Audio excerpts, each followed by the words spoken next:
بسم اللہ الرحمن الرحیم۔ شروع اللہ کے نام سے جو بے حد مہربان نہایت رحم والا ہے۔ سورۃ یونس مکیہ۔ الف لام را تلک آیات الکتاب الحکیم۔ الف لام را کا مطلب تو اللہ تعالیٰ کو معلوم ہے۔ یہ جو آگے آتی ہے پر حکمت کتاب یعنی قرآن کریم کی آیتیں ہیں جو بوجہ حق ہونے کے قابل جاننے کے اور ماننے کے ہیں،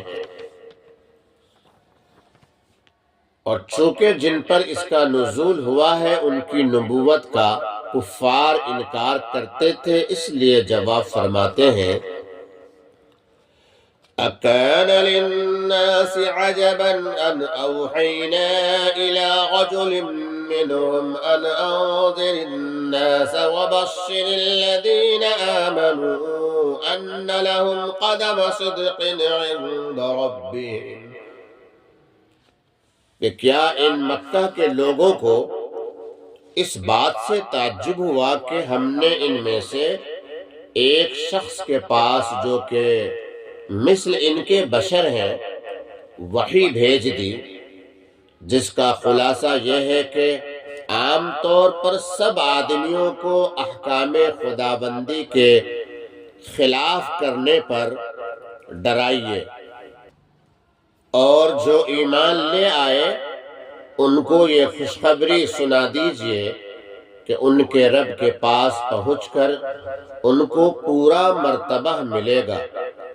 یعنی اگر ایسا مضمون کسی بشر پر وحی کے ذریعے سے نازل ہو جائے تو کوئی تعجب کی وجہ نہیں، مگر قال الكافرون ان هذا لساحر مبین۔ کافر اس قدر متعجب ہوئے کہ آپ کی نسبت کہنے لگے کہ نعوذ باللہ، یہ شخص تو بلا شبہ صریح جادوگر ہے، نبی نہیں ہے، کیونکہ نبوت بشر کے لیے نہیں ہو سکتی۔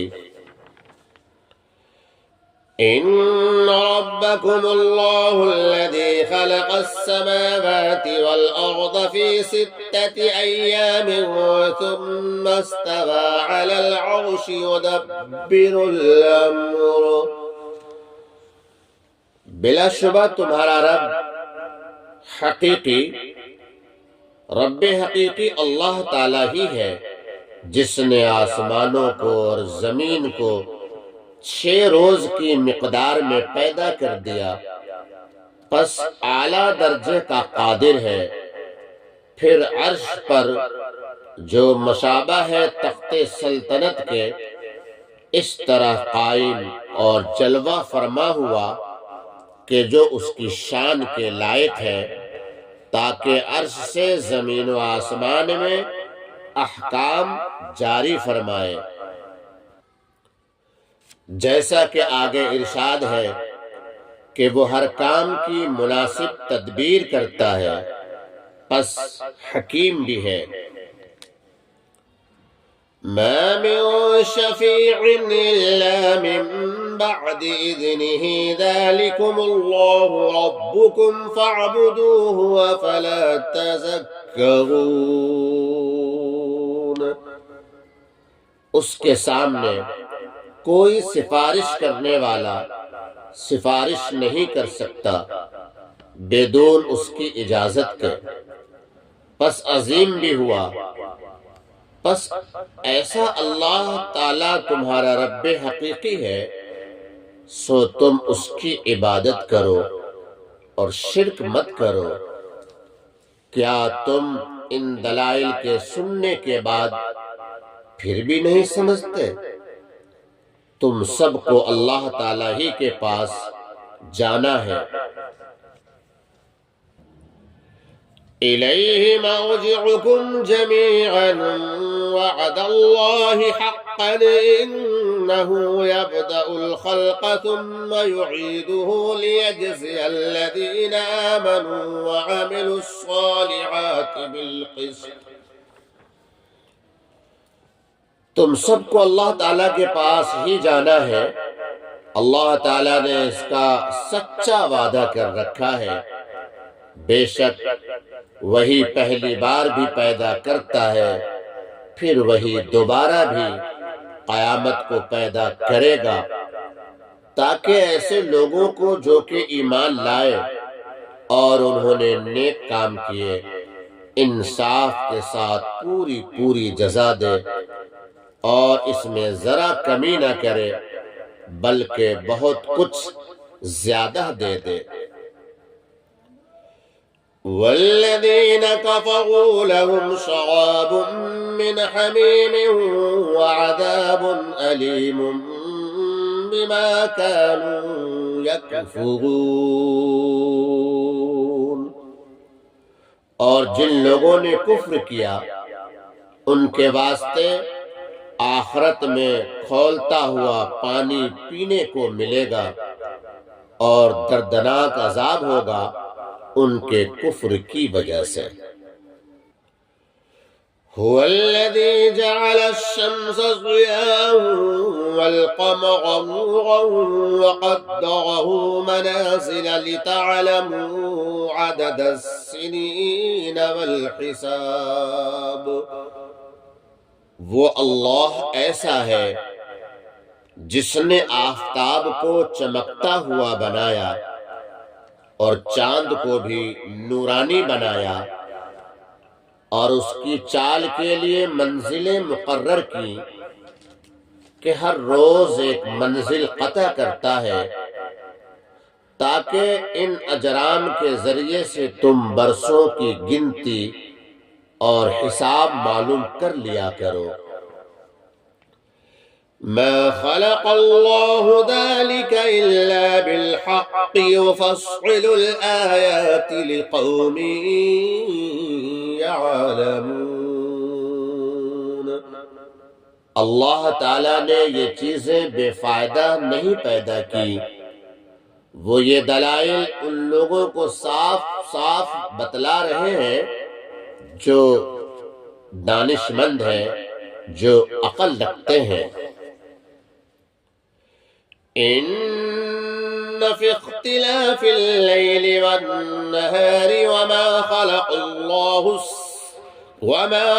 اللہ فی السماوات والارض لآیات لقوم یتقون.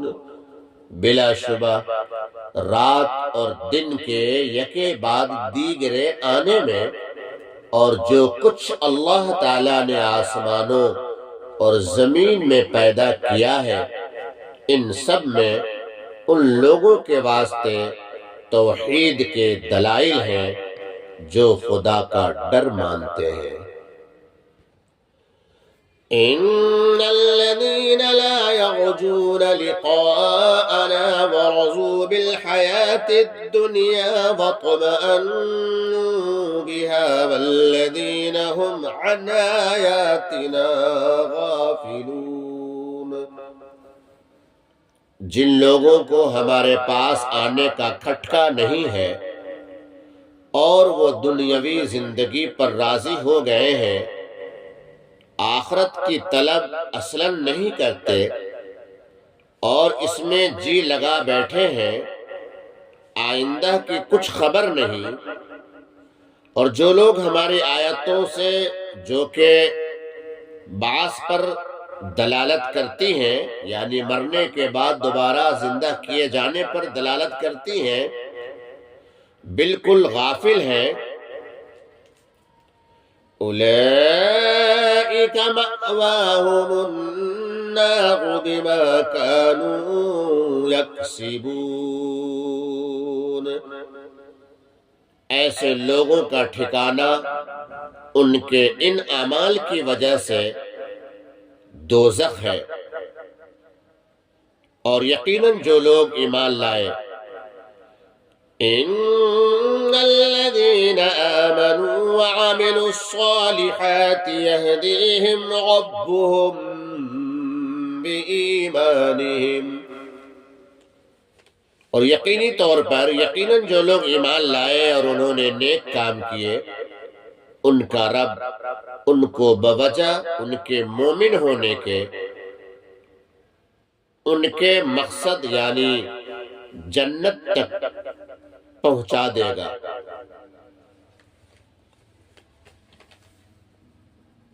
تجری من تحتهم الانہار فی جنات النعیم، ان کے مسکن کے نیچے نہریں جاری ہوں گی چین کے باغوں میں، اور جس وقت وہ جنت میں جائیں گے اور عجائبات کا دفعتاً معائنہ کریں گے تو اس وقت دعواہم فیہا سبحانک اللہم وتحیتہم فیہا سلام، تو اس وقت ان کے منہ سے یہ بات نکلے گی کہ سبحان اللہ، اللہ کی ذات پاک ہے، سبحان اللہ۔ اور پھر جب ایک دوسرے کو دیکھیں گے تو ان کا باہمی سلام یہ ہوگا السلام علیکم، السلام علیکم، سب ایک دوسرے کو سلام کریں گے۔ اور جب اطمینان سے وہاں جا بیٹھیں گے اور اپنے پرانے مصائب اور متاعب اور اس وقت کے غیر مقدر دائمی عیش کا موازنہ کریں گے، وآخر دعواہم ان الحمد للہ رب العالمین، تو ان کی اس وقت کی باتوں میں اخیر بات یہ ہوگی الحمدللہ رب العالمین، تمام تعریفیں اس اللہ کے لیے ہے جو سارے عالم کا رب اور پالنہار ہے۔